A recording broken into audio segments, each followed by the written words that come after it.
Hey guys, welcome back to Pierre Hache Music. It is a hot, humid day here in Montreal. Excuse me if I'm a little sweaty, but I wanted to dive in and get this video out for you guys. This is a collaboration video with Lindsay Muller, and we are together doing our top 10 ukulele practice tips. We're going to do 5 each. So at the end of this one, I will refer you to her top tip video. So be sure to check it out on her channel and subscribe there. But let's dive right in. So I'm going to give you guys 5 tips today, along with a bonus tip, a 6th that will segue into Lindsay's video. My first tip is a bit of a chord hack or a chord variation. I've done lots of these. So for example, like B minor is a tricky chord, but some people don't realize to start, you could play those bottom 3 strings in the 2nd fret with fingers 2, 3, 4, like a D chord going down 1 string, right? And strum only the bottom 3 strings, and that's an easier B minor, or fingers 1, 2, 3, strumming only the bottom 3 strings in the 2nd fret here. Easy B minor to start. Now the thing with this one is if you strum all the strings, it doesn't quite sound like the B minor anymore. That G note is out of place. But a cool hack for a B flat chord, which is a common chord. A lot of ukulele songs are in the key of F, and we end up needing a B flat chord. So normally it's like this. It's hard, right? We're barring in that 1st fret. But a nice, easy way to do that one, and this is my tip number 1 or hack number 1 for you guys, would be to take your G shape and slide it to the 5th fret, where your middle finger is in the 5th fret. And that's going to be a B flat 6 if you strum all the strings, and it totally works. So that's a good one to know if at first when you come across B flat in songs, if this voicing's too hard for you, which is normal, you can keep working on it, try this G shape at the 5th fret. It really works well. I'll link below to some more tips and tricks for B flat chords and bar chords in general, so be sure to check those out after this video. My second tip for you guys is you want to remove any friction that's getting in the way between you and your practice. So what do I mean? You want your setup to be easy access, comfortable, well lit, with a few little creature comforts. Make sure that you are drawn to practice, that it's a welcoming space, and that it makes it easy for you to dive in, get to work, have fun, and feel good playing music. I'm going to take a second now, use my other camera, which I don't use very often. I'm still getting used to it, so bear with me, but I'm going to show you my setup here and give you a good example of an easy, accessible, comfortable practice setup. So speaking of practice setups, here's my little office setup. This is where I shoot a lot of my YouTube videos. I got the ring light there, some other lighting here, and lighting up there does the trick. But in terms of practicing for my own comfort and to make it easy and accessible, I got a music stand right here for practicing and teaching. I got tons of books, you know, all these books down here. A lot of these are some that I wrote, or different drum and guitar and ukulele methods I use in teaching and in practicing. I got my capos, easy access for guitar. I got my mic for when I'm teaching or recording YouTube videos to get some decent sound. Of course, you know, decent speakers for listening to music and learning music. What else? Picks. Picks at the ready. A nice fan to keep me cool. My chair has a nice little lumbar support, and the arms go up to allow me to play guitar or ukulele with my elbows down. That's a really nice feature on the chair, something I really needed. So you just want your setup to be comfortable, and of course, instruments at the ready. This is huge. You want to just be able to grab your instruments and play without having to dig them out of a closet or a case. You want to be able to grab your things right away and dive right in with your books at the ready on the music stand. So as you can see, if you have easy access to your books, a good music stand is important, and then these kind of wall mounts for your instruments, it really, really helps.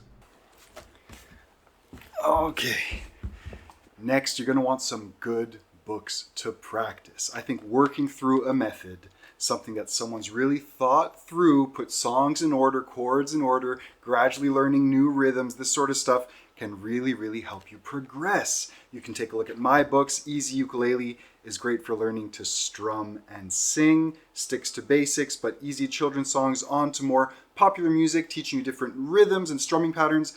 that would apply to songs from the Beatles to Bob Marley, lots of fun. Or if you want something a little more advanced with tab and note reading and learning how to read rhythm and everything, Ukulele for Beginners and Beyond is a great book to take your musical understanding to the next level.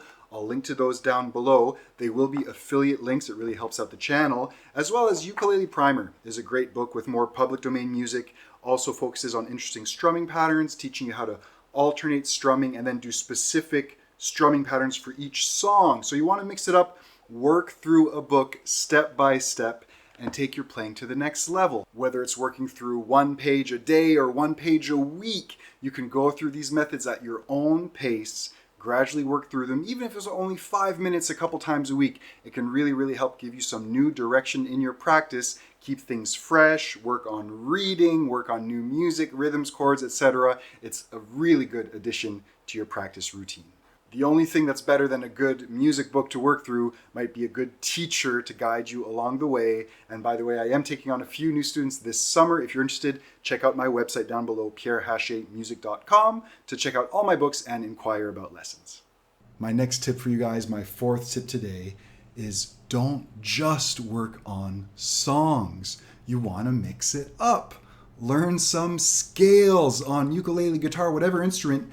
Learn a variety of things. So scales are really important. I'll link below to 7 essential ukulele scales that you should learn one at a time, gradually introduce them into your practice. I think they'll really help your finger dexterity, your ability to play melodies, etc. So check those out, and you can practice them in different ways with different rhythms, singing along, naming the notes, all kinds of cool exercises. You can improvise with scales, make up little solos, little musical phrases. That's a good way to start improvising on your instrument.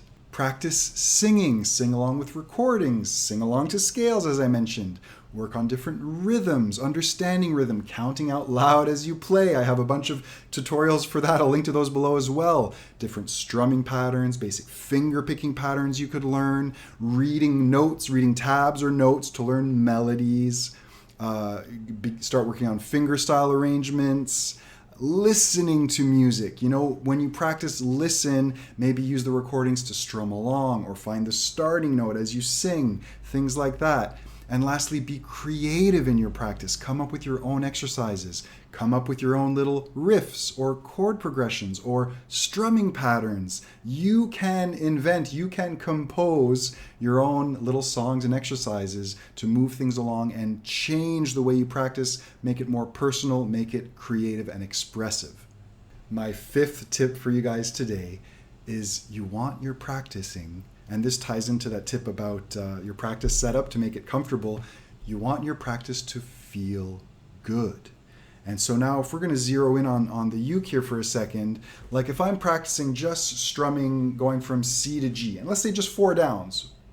If I do it kind of stiff without thinking too much of the feel, 1, 2, 3, 4, 1, 2, 3, 4. That's accurate, but it's not very musical. So if I feel the way my index crosses the strings, I relax my wrist, I count musically, I vary my volume, and I make the switches right on time feel good. I feel the tips of my fingers. All of a sudden, 1, 2, 3, 4, 1, 2, 3, 4, 1, 2, 3, 4.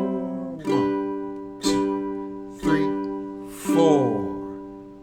Change the way you play to feel it. Get into it and work on simple exercises, simple things, maybe just the beginning of a song, just the first 4 chords, but make it feel good. Focus on how your fingers are feeling and how you are feeling. Find a centeredness, a calm, a cozy feeling where the music is feeling good.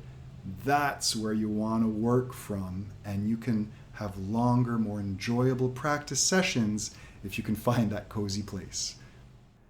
Okay guys, thank you so much for listening. Please consider subscribing for tons more beginner ukulele videos and check out the links down below. Lots of great value for you there. My last little tip, and to segue to Lindsay's tips, is to slow down. And this can be hard. If you're learning an island strum, it can be tempting to go down, down, up, down, up, because often we hear it that way.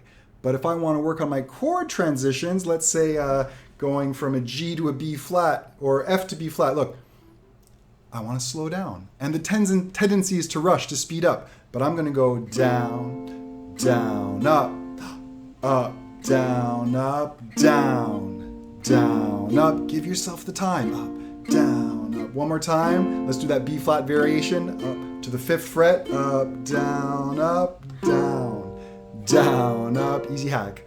Up, down, up.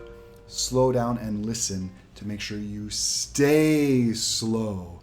Okay, Lindsay, tell them more about that. Thanks for watching, guys, and I'll see you in the next one. Cheers.